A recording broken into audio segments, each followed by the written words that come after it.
Bonjour et bienvenue dans Prépa Performance. Aujourd'hui, vidéo trucs et astuces de terrain, à savoir comment faire une piste de 200 mètres sur un terrain de football. C'est parti.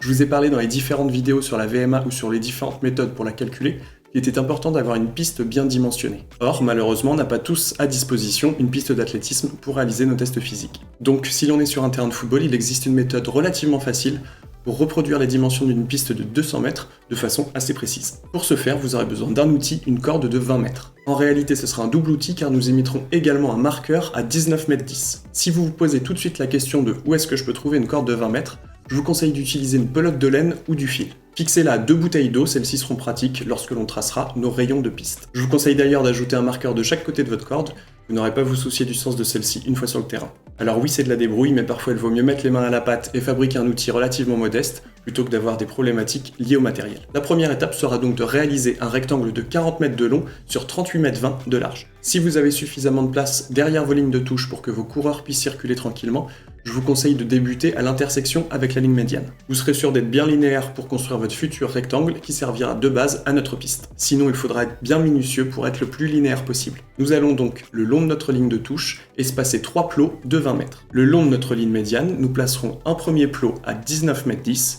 puis à nouveau un second plot à la même distance. Nous aurons ainsi nos 38 mètres 20 de largeur. Une fois ces plots placés, nous allons fermer notre rectangle en plaçant deux nouveaux plots de part et d'autre de notre plot placé sur la ligne médiane à 20 mètres de distance également. Nous avons donc fini notre rectangle de 40 mètres sur 38 mètres 20. Maintenant, pour s'attaquer à nos rayons, nous allons nous placer au centre de nos largeurs, c'est-à-dire à 19 mètres 10, puisque je le rappelle, nos largeurs font 38 mètres 20. À l'aide de nos bouteilles et de quelques plots, nous allons dessiner le rayon de 19 mètres 10. Si vous n'avez pas une abondance de coupelles plastiques, je vous conseille d'en placer un minimum de 3 par rayon, que vos athlètes puissent comprendre la forme de la piste. Si vous avez de la ressource, profitez-en. Votre rayon représente 60 mètres de longueur. Pour délimiter vos marqueurs tous les 20 mètres, à partir des plots délimitant votre rectangle, reportez les 19 mètres 10 dans votre rayon. Avec la courbe, vous serez donc bien à 20 mètres. Lorsque vous aurez réalisé vos deux côtés, vous aurez donc une piste de 200 mètres avec des marqueurs tous les 20 mètres. Vous pourrez ensuite moduler vos repères en fonction de la distance interplo nécessaire à votre test. C'est tout pour aujourd'hui, j'espère que cette astuce pour tracer une piste de 200 mètres sur un terrain de football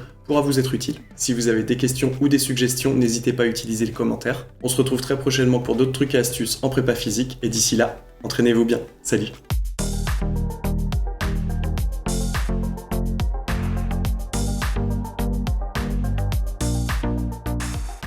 Une corde de 200 mètres. Un marqueur de chaque côté de votre corde.